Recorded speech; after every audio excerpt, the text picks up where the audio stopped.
Aí você vai chegar, quem chegou primeiro é porque teve mérito, é porque é melhor? Não. Essa é a realidade. A gente conversava aqui antes, Ferrez fez um desabafo aqui, colocou um tema, a gente conversou antes de começar o programa. Assim, tanto eu quanto o Ferrez, né, quando vocês divulgaram e tal, que a gente viria, recebeu uma crítica e tal. E a gente decidiu vir, eu decidi vir pelo menos particularmente, porque eu acho que essa cultura do cancelamento, de não fazer o debate, eu acho que é uma cultura péssima. Uma cultura que não ajuda. Mas eu acho que quem tem que chegar aqui e colocar essas questões de uma maneira franca na mesa. E debater. Assim, e vir mesmo discordando do Monark na posição que tomou, na polêmica que teve. Porque eu acho que assim, você colocou o tema da liberdade de opinião. Você falava, porra, isso não pode ser tratado como um crime. Se a gente olhar, cara, assim, vamos pegar Código Penal. Se eu chegar aqui e falar, porra, eu acho, minha opinião, certo? Que alguém ali lá fora, o Igor, se sair ali, tem que tomar uma sova por causa disso. Isso é um crime. É incitação à violência. Eu tô ali... E principalmente quando se tem microfone. Mais ou menos, né? Porque pode não ser também. Você fala assim, o técnico do Palmeiras aí fez uma cagada. Puta, esse alguém tinha que matar esse filho da puta. Você pensa e fala isso. Não é um crime, né? Não, cara, mas assim, existem formas e formas. Mas aí o cara leva um rojão pro Japão e estoura o olho do outro com o rojão e mata o cara. Assim, não, mas aí é um crime. Tá mas então, aí é um crime. Não, mas o crime começa na fala. Não, isso é errado. Começa, eu provo pra você. Eu acho que esse debate a gente precisa fazer. Esse debate a gente precisa fazer. O crime não é só o fazer. Não é só quem aperta o gatilho. Vê só, o Bolsonaro, faz uns anos atrás, não era nem presidente, ele fez uma declaração dizendo, se eu tivesse um filho gay, resolvia na porrada. Beleza. Passou um tempo, né? Uns meses depois, no Rio de Janeiro, na região metropolitana do Rio, um pai espancou o filho até a morte porque o filho gostava de lavar louça. Bolsonaro era um cara que, mesmo sem ser presidente, como deputado, tinha uma rede social grande, tinha um microfone. O que ele fala repercute. Isso influencia as pessoas. Então, uma opinião, ela pode não ser ali o gatilho apertado, mas existe autoria intelectual de crimes. Quando você legitima, né, que um debate... Assim, nós temos que ter limites, bicho. Isso não é falta de liberdade. Né? Depende de como é imposto o limite. Porque liberdade absoluta não existe. Não. Em nenhum lugar. Nunca existiu na história, nem existirá. Não é possível ser... Numa convivência... É isso. Numa convivência humana, né, os limites da liberdade são também o respeito à sociabilidade e aos outros com quem você convive. Claro. Então, a gente tem que considerar quais são as marcas da nossa sociedade. A nossa sociedade tem várias feridas abertas. Da desigualdade, da escravidão, do racismo, do machismo. E quando a gente mexe numa ferida dessa, principalmente quando a gente tem microfone e influencia outras pessoas, a gente precisa tomar cuidado ao mexer. Porque, assim, quando você vai lá e fala, não estou dizendo que você falou isso, acho que você nem falou, eu não acompanhei o debate todo e tal. Fala, você fazer uma fala racista, isso não é um crime.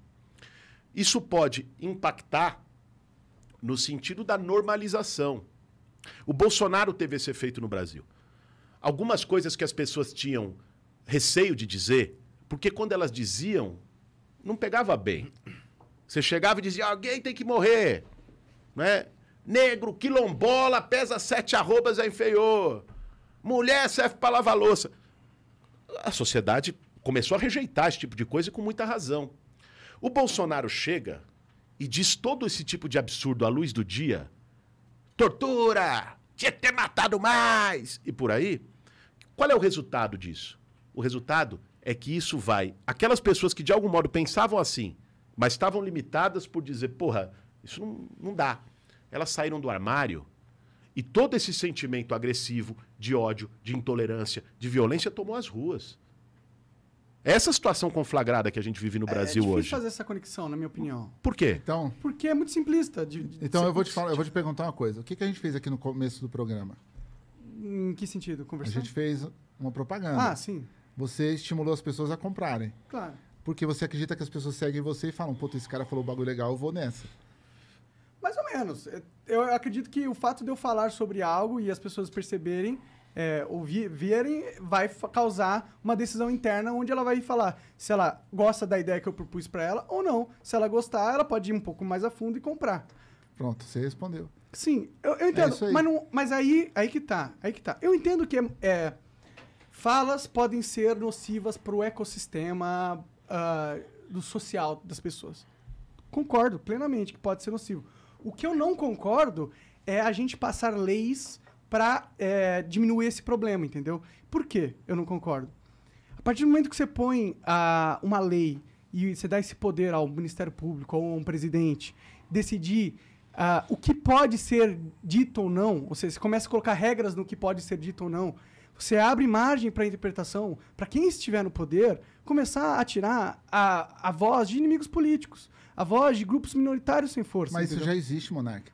Eu concordo que isso já existe. Mas aumentar a força disso não é a solução. Cara, sabe onde está a curva? Desculpa, sabe onde está a curva da sua defesa? A curva está o seguinte, ó.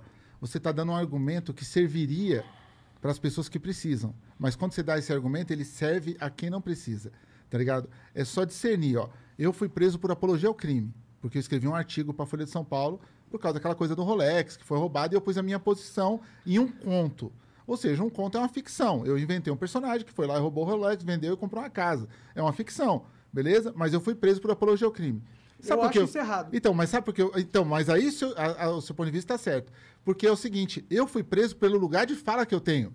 Se fosse um escritor da Vila Madalena, não era preso. Porque o lugar de fala dele não é perigoso para o Estado. Então, quando você vira a chave do Estado, tá ligado? Aí você é o opressor. Só que quando você abre esse discurso, ele passa pro opressor, tá ligado? Então, tá tendo um som, na minha opinião, claro, veja só, não é absoluta de forma nenhuma. Existe, para mim, a verdade e a verdade, tá ligado? Não é a minha. Mas é só uma questão, assim, de você afinar o discurso. Falar, ó, gente, é até aqui. Porque para a população oprimida, essas leis que você fala, elas existem. Para a população privilegiada, não existe lei, irmão. Total. O cara, quando você fala da arma, o cara tem que andar... Todo cara rico que eu conheço anda armado. O cara caminha com a pistolinha, uma mini pistola aqui, na mão. Porque cabe na mão. Então ele caminha, não precisa pôr no short, não faz peso, ele caminha... Entendeu? Sim. Porque o rico pode. Se ele for parado, ele vai falar, não, foi juiz tal que autenticou. Ah, juiz tal estudou comigo. Olha, meu pai... Então, tudo tem uma coligação. Se o policial, o PM, desinformado, alguns PM desinformados, deixar claro, porque, né, no outro dia, os caras falam que eu tô falando todos. 99% só desinformado da Polícia Militar, que parar um cara desse e falar, meu, embigodar o cara vai falar, mano, eu vou tirar sua farda.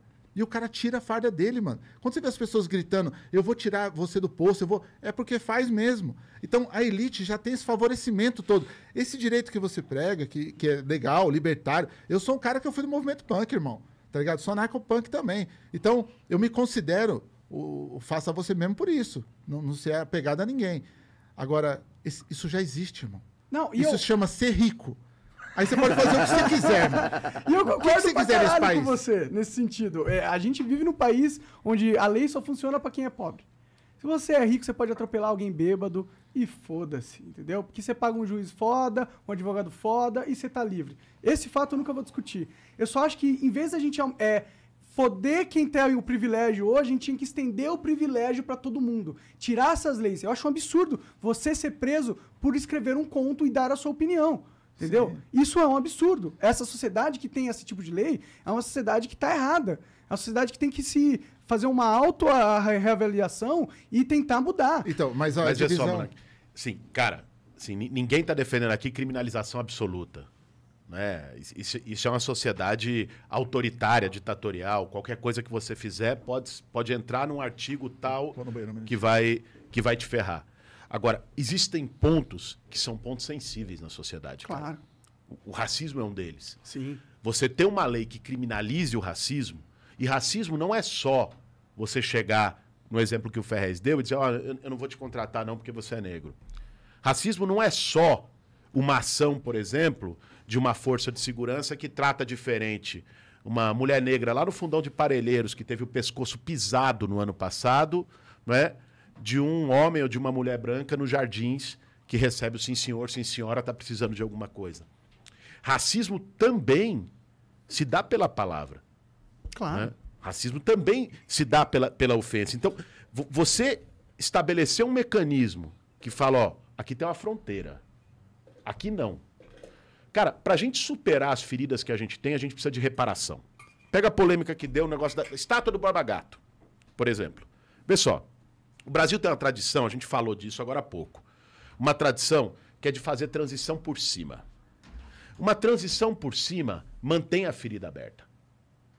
O Freud falava o seguinte, quando você tem um trauma, você tem duas opções. Ou você elabora esse trauma e você resolve, ou você recalca esse trauma. Isso da vida, na nossa vida psíquica. Ou você recalca esse trauma. Beleza, você vai seguir. Só que esse trauma que você reprimiu, que você recalcou, ele vai voltar. Ele vai voltar como um sintoma, ele vai continuar te atormentando. Na vida das sociedades também é assim. Se a gente recalca e não resolve uma ferida histórica, ela volta. Com a escravidão no Brasil, é isso. Ela foi recalcada, ela não foi elaborada. E o que é elaborar? Elaborar é você fazer uma memória histórica, é você fazer reparação. Né? Uma lei antirracista é uma lei de reparação. Eu sou total a favor de uma lei antirracista, por exemplo, no caso de você ter um crime, por exemplo, alguém bateu em alguém na rua. E aí, esse crime foi motivado por ele ser racista. Ele bateu em alguém por causa que ele considerava essa pessoa inferior. Eu acho que tem aí o crime de bater em alguém, que tem uma pena. Se esse crime for... se aconteceu por causa de um motivo desse, eu acho que pode agravar a pena. Entendeu? Eu acho isso legal. Eu acho que é uma forma da gente colocar leis antirracistas, na minha opinião, entendeu? O que eu tenho medo é da gente começar a criminalizar a fala. Não porque eu não acho que seja nocivo, que existam falas nocivas. Eu concordo, existem muitas falas nocivas. Mas é que eu acredito no mundo... É que a alternativa é pior. É que a alternativa é pior. Mas, cara, se você chegar e dizer negro é inferior, negro tem que morrer, você acha que você deve falar isso de boa? Isso não é um crime? Isso não é problema nenhum? Olha, eu acho que as pessoas vão me bater aqui, entendeu? Mas eu acredito que você tem o direito de ser um ignorante, um retardado mental, um imbecil, uma pessoa má. E eu prefiro que você fale que você é... Do que você pensar e agir. E agir. E aí você é o cara escondido que sai à noite pra fazer merda. Mas o que você fala tem impacto sobre a ação, cara. Mas eu sei que tem impacto, impacta a ação da sociedade. Eu concordo que impacta. Eu só tenho medo da solução. Ó, Monarca, vou te dar um exemplo real. Ó, vou eu dessa vez. Posto de gasolina, certo? Numa periferia de São Paulo. Posto de gasolina. As pessoas param no posto, tem uma loja de conveniência, aí o cara senta lá, me dá uma bebida aí, né? Porque loja de conveniência vende bebida para quem para o carro para abastecer. Já é muito louco, né? Porque, muito mas tudo louco. Bem. Faz de conta que é normal, Nunca né? tinha pensado nisso. Tem um pit stop no posto, tá ligado? É pit stop, você para, abastece e bebe ao mesmo tempo, né? Mas tudo bem. Aí você para, você bebe. Aí na outra semana você para, tem 3 policiais lá, 3 policiais ruins, vamos deixar assim, que estão lá bebendo. Isso é uma história real, tá? E aí os caras estão falando que matar os outros é prazeroso.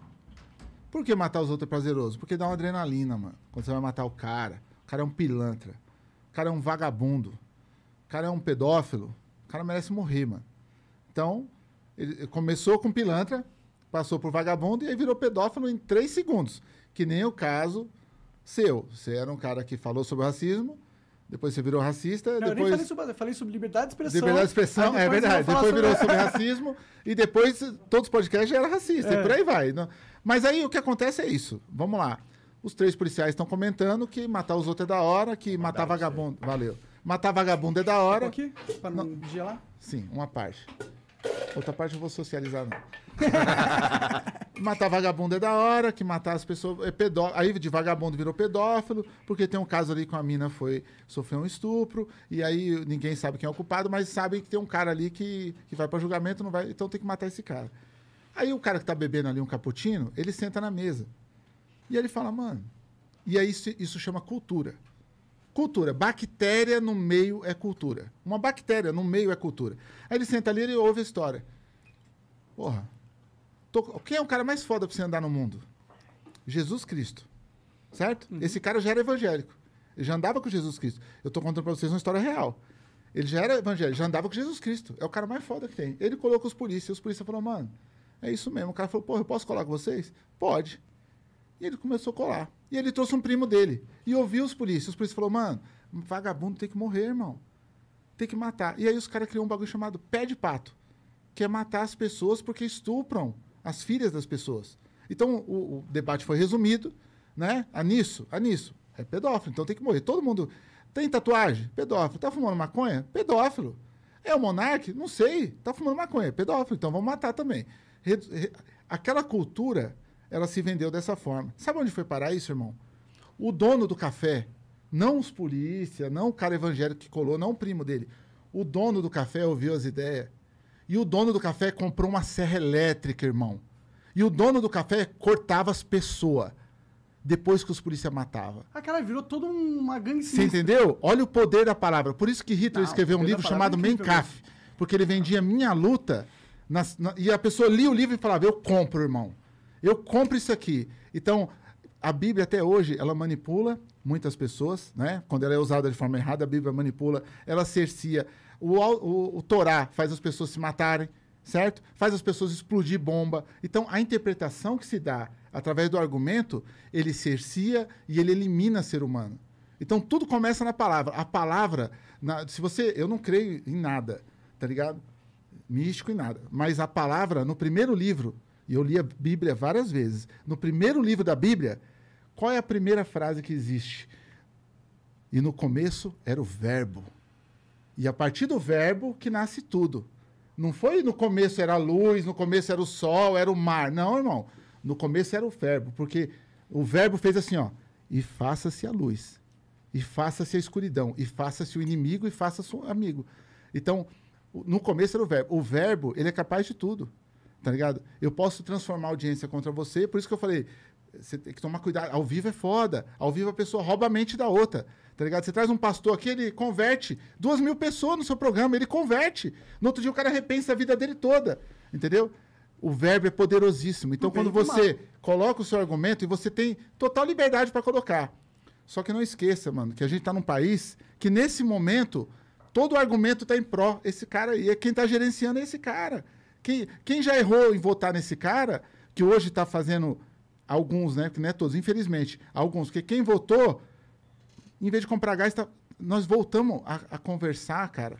No Jornal Nacional, falar sobre lenha, irmão. Como acender fogo a lenha. Eu vi uma estatística que tem mais pessoas usando forno a lenha do que a gás hoje no Brasil. Pobreza extrema. Mas sabe onde começou isso?